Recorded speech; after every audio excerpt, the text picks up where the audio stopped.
काहे क्रिया धरावेल तू आन के तरे, काहे क्रिया धरावेल तू आन के तरे।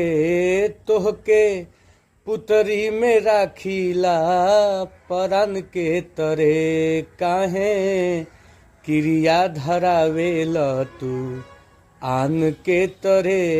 तोहके पुतरी में राखीला परान के तरे। जब दूसरा के रूप के बखान करेला हमरा जियरा में लागेला बान के तरे।